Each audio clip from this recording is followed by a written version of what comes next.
name is CELIA Rose Moore. Date of birth, March 23rd, 1975.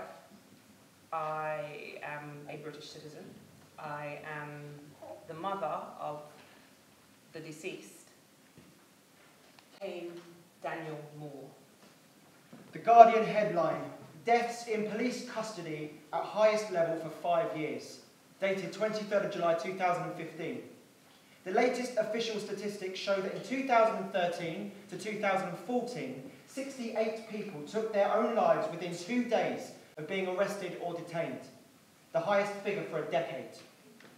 They told me he hung himself, but I know my son. When he started going out with Sarah, I warned him, told him white girls are different. Any sign of trouble and it would be, fuck off, you black bastards! And before he knew it, she'd have the old bill around and he wouldn't stand a chance. But he didn't want to know. And I couldn't make him listen, and I didn't have the right to break his dream. The Safeguarding Adult Practitioner Guide 2013 for Central London Community Healthcare. The UK legal definition, as directed by the Lord Chancellor's Department, of a vulnerable adult is a person who is or may be in need of community services by reason of disability, age or illness, and is or may be unable to take care of or unable to protect himself against significant harm or exploitation. When he was 16 months old, KANE was identified by health professionals as having behaviours that were consistent with a person suffering from autism. Lack of eye contact, showing no desire to be cuddled, not actively participating in simple social play, failure to develop peer relations appropriate to developmental level. And then there was the ADHD. Poor attention span, hyperactivity, dyslexia. From the age of 5 up until his death, KANE had the involvement of specialist consultants, education psychologists, local social services, departments, and mental health specialists. I just want to be normal, He had like everyone else. He had difficulty in being able to successfully manage friendships or relationships with appropriate individuals. So instead he made friends with other delinquent juveniles.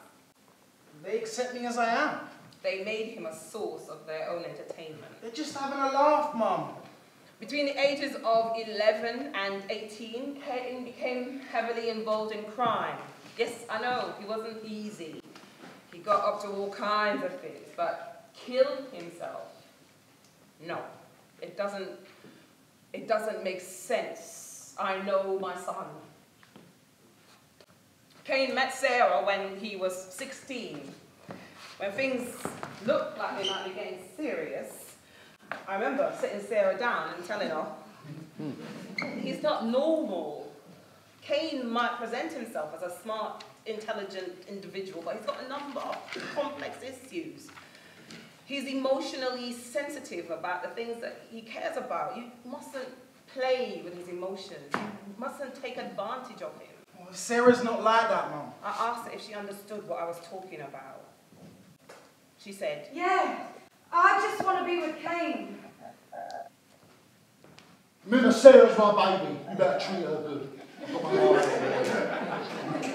To Sarah's parents, KANE was a prolific offender, just like Sarah's dad had been when he was younger, and they didn't want that for their daughter. So, none of us was happy when we heard the news. I'm pregnant! You're not having it! End of! Dad! It broke KANE's heart when Sarah had a termination. But it wasn't long before... I'm pregnant! They were both ecstatic. KANE and Sarah moved into a flat that Sarah's mother had put the bond down on. That flat was in Sarah's name. They went through the whole pregnancy, the whole 9 months. And then Harvey Lee was born. Asleep. He found the delivery and the aftermath hard to deal with. I encouraged Sarah to go and stay with her parents so that she would have the support that she needed, but she wouldn't listen. She insisted that she wanted to stay with KANE, even though it was clear he wasn't able to give her the support she needed. I was worried for him, for them. It was around this time I noticed how she would hit him and nip him, kick him on the sly. And when he reacted, she acted as if she hadn't done anything. I know because I saw her do it. And he just took it. I told him, I said, what she's doing is not acceptable behavior. It's okay, Ma. We're going to try for another baby. I was concerned about them trying for another baby. I was worried about Kane's mental health and the damage losing another child might do to him. I told them, even if the baby lived, that they wouldn't have an easy time. Sarah won't let me talk about Harvey Lee anymore, and I miss him. Every time I bring him up, she tells me she doesn't want to talk about him, but she wants another baby, and she wants me to make her pregnant. She goes on about it all day, every single day. Sometimes I leave the flat for days just to get away from the noise. A few months later, Sarah became pregnant again, her third pregnancy. Kane became very detached from the pregnancy. I try not to think about it, but I can't help it. I've come up with names. Delicia Ann for a girl, and Ashley Ryan if it's a boy. Sarah chose the name Harvey Lee, so she said I could choose this one. I want to get more involved, but I can't bond with the baby inside of Sarah. Not this time. Not yet. The place that they were living in didn't have sufficient heating, so I helped them get another place. I paid the deposit and the initial rent. This time the flat was in both their names. Though Sarah's mum wasn't happy about this, she wanted the flat to be in her daughter's name only, in case anything happened between them, and then her daughter would still have a home. To me, it felt like plans were already being made, like Sarah was preparing to leave him. I was anxious for my son. Precisely 40 weeks after the birth of Harvey Lee, Emma Yvette was born, 5 weeks early. I asked him what happened to the name that he'd chosen. I know, Ma. I wanted Delicia Ann, but I let her choose the name because I don't want to argue with her in case she takes the baby away. Once Emma was born, I noticed a significant change in the tone of the conversations I could have with Kane. There are just so many things to buy, and no matter what I give Sarah, it's never enough. She tells me if I don't get stuff for them, I'll never see Emma again. He said that she was threatening to get social services to stop him from seeing Emma, and that she was going to use his disabilities and his mental health issues against him. She pressed him to claim for personal independence payments. Kane's claim was successful. Sarah was the carer in the Personal Independence Award, but still the money wasn't enough for her. In the end, Kane did what he needed to do to provide for Sarah and Emma. Sometimes that means breaking the law. I can do anything I want and there's nothing you can do about it. Well, you're just as guilty as me. You spent the money. Who's going to believe you? You're the one with a criminal record. Everything we've done illegally is in your name and there's no trace back to me. What about all the bank transfers? All the money I put into your account? I just tell them I don't know where you got the money from. It's nothing to do with me. Anytime we have an argument, she goes to her mum and dad's and tells them I'm no good. She takes Emma and sometimes stays there for weeks. Whenever I arrange to bring Emma to see my side of the family, she takes her to her parents. I let Mum think I'm just not turning up. But it's Sarah. She won't let me. She says she'll take Emma away for good if I don't do what she says. I don't tell anyone. My friends would only laugh at me. One evening, he called me in tears. I have to get a job. Sarah and her mum have been at me to find work. Mum, what am I going to do? Sarah's mum has told her to leave me if I can't find a job. She says I'm a waste of space who doesn't deserve to have Sarah or Emma. I told him if he tried really hard to find a job, then maybe Sarah's mum would ease up on him. Over the next 2 years, Kane did his best to get work. He started doing temporary work and it helped him. He was able to escape the abuse that he was getting in the home. He liked working, and the agency work allowed him to go to different places for short periods of time, which he was able to manage. He sometimes did 60-hour weeks to get out of the house and to make money to give to Sarah for her and Emma. He was providing for his family legally, and he was happy. It was the best I've ever seen him. That's why it doesn't add up. What they said he did, it doesn't make sense. None of it. He had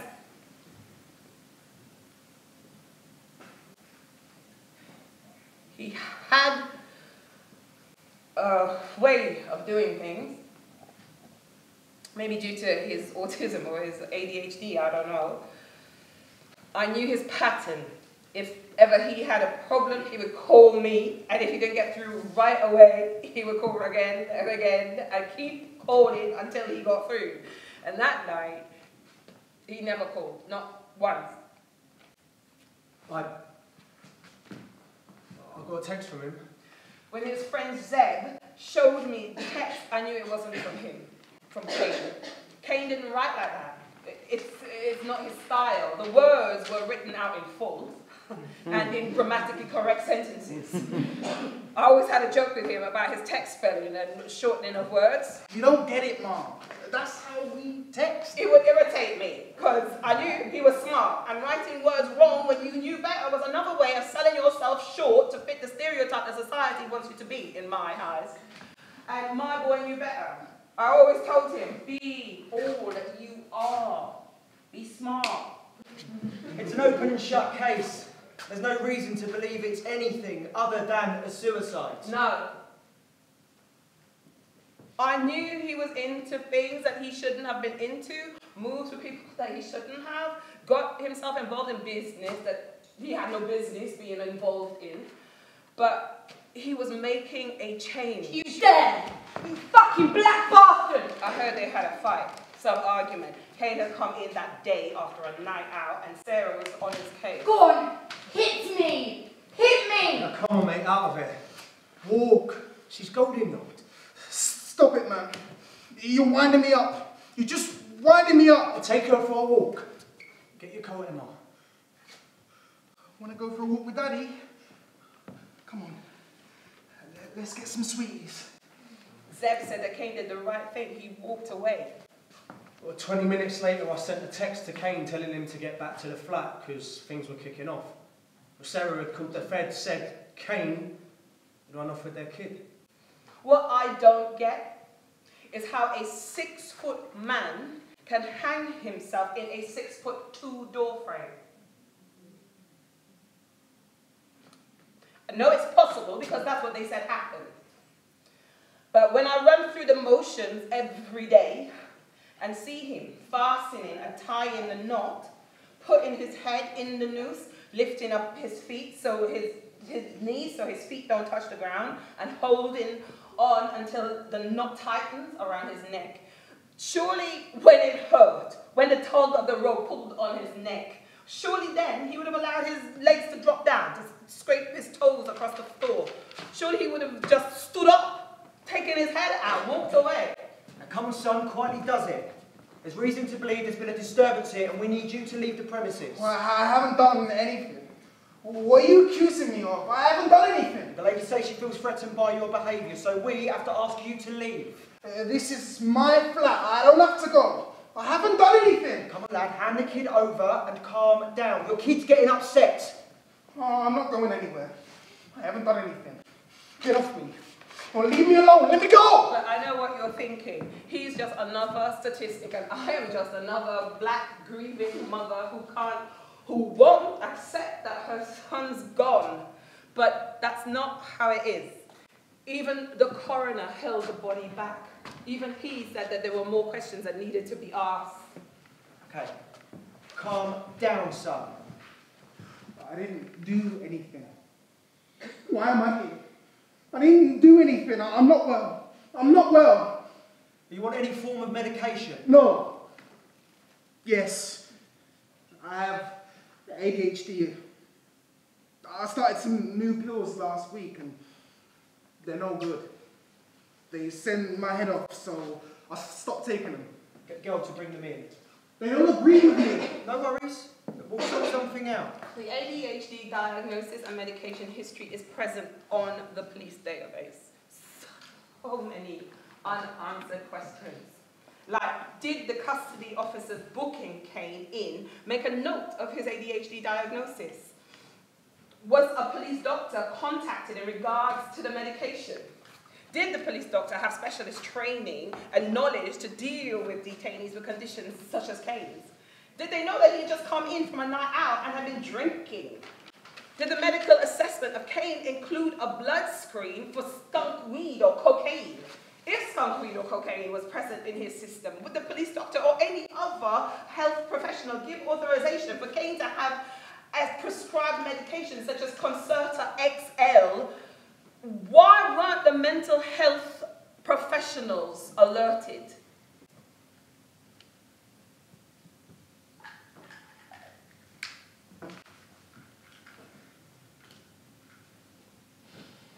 I must have zonked out. Morning came. I felt groggy. Out of it. They gave me my things and I headed home. When I got to my flat, it was empty. Everything gone. My Emma, my little girl, gone. I couldn't think straight. Fuck for my daughter, eh? You black bastard. I never touched her. I swear. That's not what she said. She's a liar. I said he was there. I could see daylight coming in and out. Some bright light shit burning my eyes, and my heart was pumping like the whole of me was a great big giant heartbeat. Could feel fingers digging into my skin. Could feel my body leaving the ground, but I couldn't focus. Couldn't fight them off. Like I was wading through fog, quicksand. Everything was slowing down. Then there was something around my neck, rough rope. They had my hands held tight behind my back and were holding my knees up. I was gagging and they wouldn't ease up. Could feel the rope getting tighter and tighter around my neck. Could hear them rushing off. Could hear the car drive away. And in that moment I thought, KANE, man, get it together else you're dead.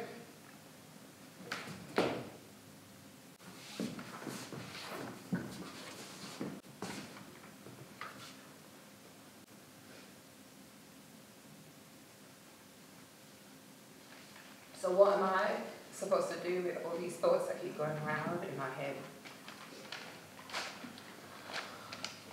Will I ever know what actually happened? All I want is a proper investigation. Is that too much to ask? BBC News UK, July 23rd, 2015. Headline: Theresa May to launch independent review of deaths in police custody.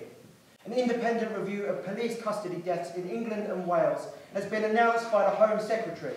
The review is expected to cover the lead-up to deaths, the immediate aftermath, and how families are helped or supported during official investigations. It will assess whether police officers properly understand mental health issues, the availability of appropriate health cares, the use of restraint techniques, and suicides in the 48 hours of detention.